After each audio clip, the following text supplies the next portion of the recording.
आज हम लोग लेसन 4 का कुछ पैराग्राफ देखेंगे जिससे रिलेटेड क्वेश्चंस होंगे, उसके आंसर बताना होगा। ठीक है, ये आपके एग्जाम में ऐसे आएंगे। जो लेसन आप पढ़े रहेंगे उससे रिलेटेड क्वेश्चंस पैराग्राफ देके तो उसी को आज हम लोग पढ़ेंगे। आप लोग के पास बुक है? सबके पास पैराग्राफ फर्स्ट है। इस हुजूम में आगे आगे चल रहे हैं सालिम अली, अपने कंधों पर सैलानियों की तरह अपने अंतहीन सफर का बोझ उठाए, लेकिन यह सफर पिछले तमाम सफरों से भिन्न है। भीड़-भाड़ की जिंदगी और तनाव के माहौल से सालिम अली का यह आखिरी पलायन है। अब तो वो उस वन पक्षी की तरह प्रकृति में विलीन हो रहे हैं जो जिंदगी का आखिरी गीत गाने के बाद मौत की गोद में जा बसा हो। कोई अपने जिस्म की हरारत और दिल की धड़कन देकर भी उसे लौटाना चाहे तो वह पक्षी अपने सपनों के गीत दोबारा कैसे गा सकेगा। ऐसे पैराग्राफ है ये और इससे रिलेटेड क्वेश्चन दिए जाएंगे। क्वेश्चन है,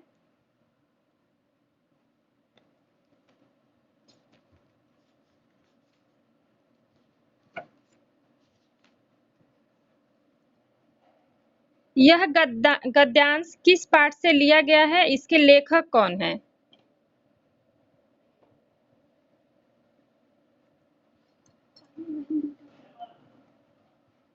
इस गद्यांश के लेखक कौन है और यह किस पाठ से लिया गया है? तो यह जो है सांवले सपनों की याद पाठ से लिया गया है। इसके लेखक हैं जाबिर हुसैन। ठीक है, नेक्स्ट क्वेश्चन है, सालिम अली के किस सफर का उल्लेख है? वह अन्य सफरों से भिन्न कैसे है? तो यह सालिम अली की शव यात्रा का सफर है। पिछले सफरों में वे पक्षियों के बारे में जानकारी लेकर लौट आते थे, पर आज वे स्वयं पक्षी की तरह ही प्रकृति में विलीन हो रहे हैं। इस सफर से वे वापस नहीं लौटकर आ सकते। नेक्स्ट क्वेश्चन है, सालिम अली की तुलना किससे की गई है और क्यों? तो सालिम अली की तुलना वन पक्षी से की गई है।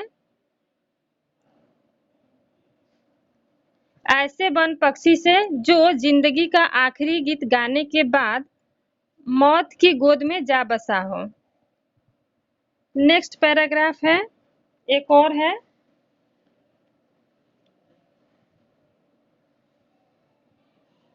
पता नहीं, यही इसी पैराग्राफ में सबसे इसी पेज के नीचे में है सबसे पैराग्राफ, पता नहीं इतिहास में कब कृष्ण ने वृंदावन में रासलीला रची थी और शोक गोपियों को अपनी शरारतों का निशाना बनाया था। कब माखन भरे भांडे फोड़े थे और दूध छाली से अपने मुंह भरे थे। कब वाटिका में छोटे-छोटे किंतु घने पेड़ों की छाह में विश्राम किया था। कब दिल की धड़कनों को एकदम से तेज करने वाले अंदाज में बंसी बजाई थी और पता नहीं कब वृंदावन की पूरी दुनिया संगीतमय हो गई थी। पता नहीं यह सब कब हुआ था, लेकिन कोई आज भी वृंदावन जाए तो नदी का सांवला पानी उसे उस पूरे घटनाक्रम की याद दिला देगा।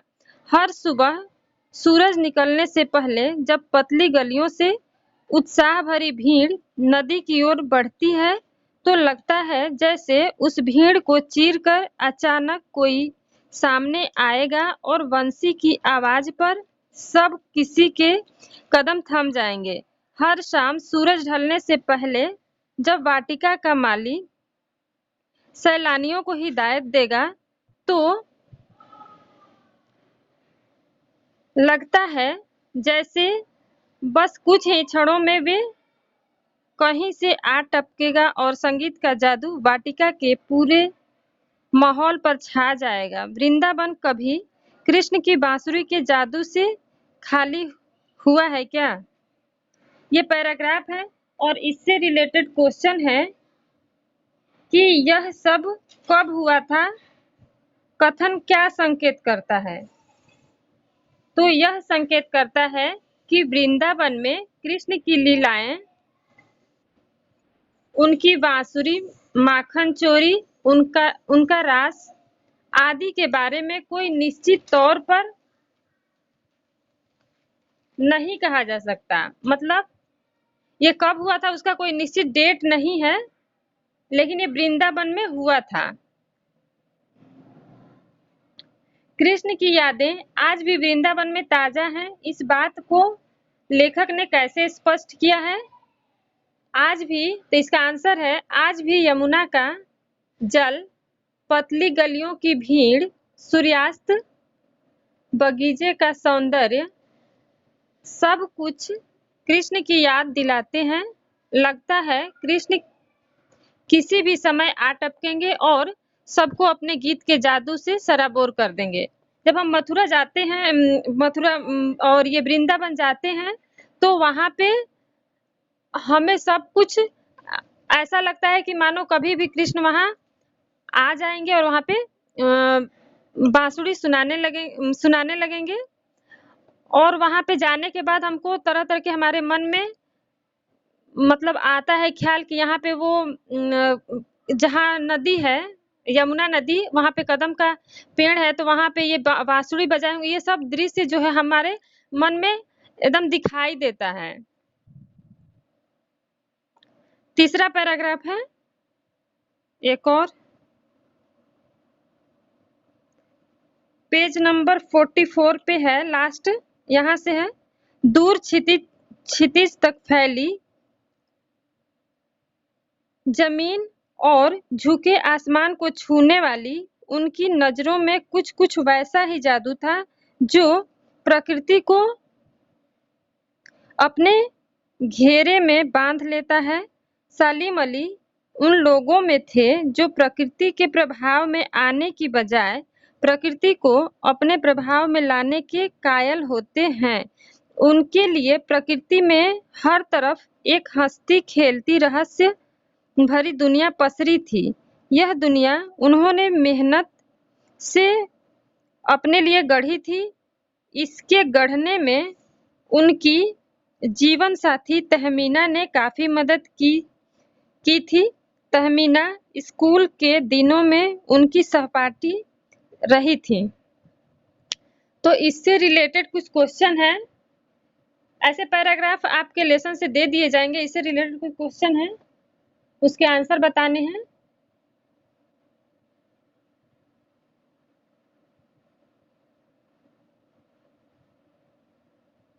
जो पैराग्राफ दिया गया है, इस पैराग्राफ में किसके बारे में उल्लेख किया गया है, किसके बारे में कहा गया है?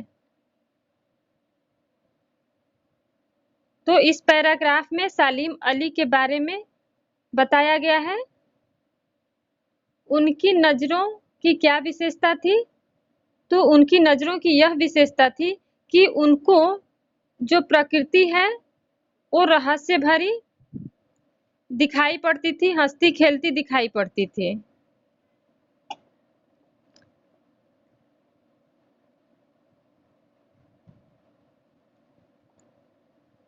तहमीना कौन थी? उन्होंने क्या मदद पहुंचाई थी? बता सकते हैं बेटा? तो तहमीना जो है वो सलीम अली की पत्नी थी, जो उनके साथ स्कूल टाइम में उनके साथ पढ़ी थी और प्रकृति प्रेम से भरी दुनिया को गढ़ने में तहमीना ने भी सलीम अली की काफी मदद की थी।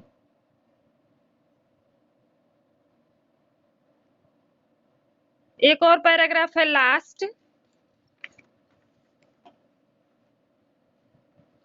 पैराग्राफ है यहाँ पे।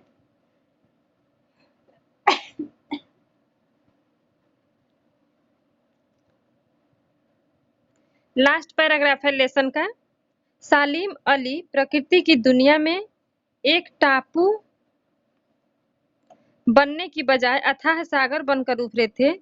जो लोग उनके भ्रमणशील स्वभाव और उनकी यायावरी से परिचित हैं, उन्हें महसूस होता है कि वो आज भी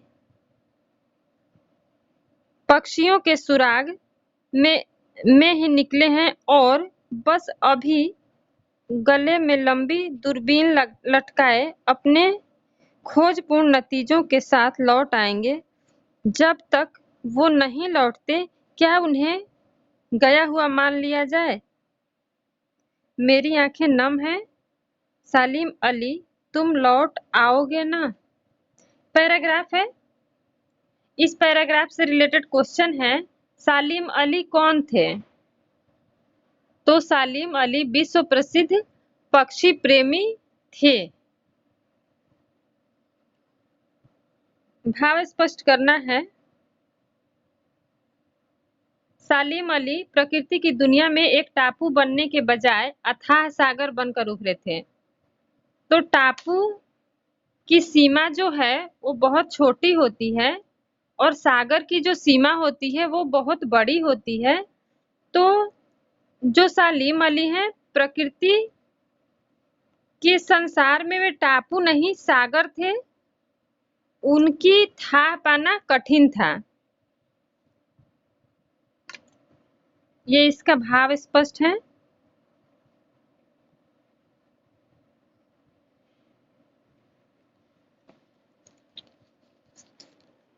नेक्स्ट है, उपर्युक्त अवतरण का प्रसंग क्या है? सालिम अली कहाँ गए हैं? तो प्रसिद्ध पक्षी वैज्ञानिक सालिम अली के निधन पर यह लिखा गया है। सालिम अली जैसे व्यक्तित्व के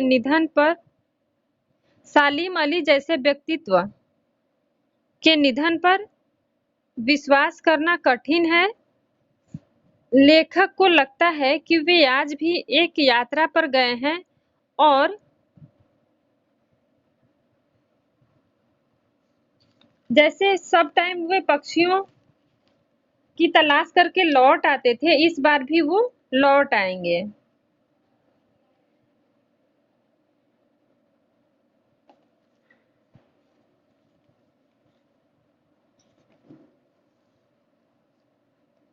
इस तरह ये जो लेसन था, लेसन 4, इससे रिलेटेड कुछ पैराग्राफ थे और उनसे रिलेटेड क्वेश्चन थे जिसको सॉल्व किया गया।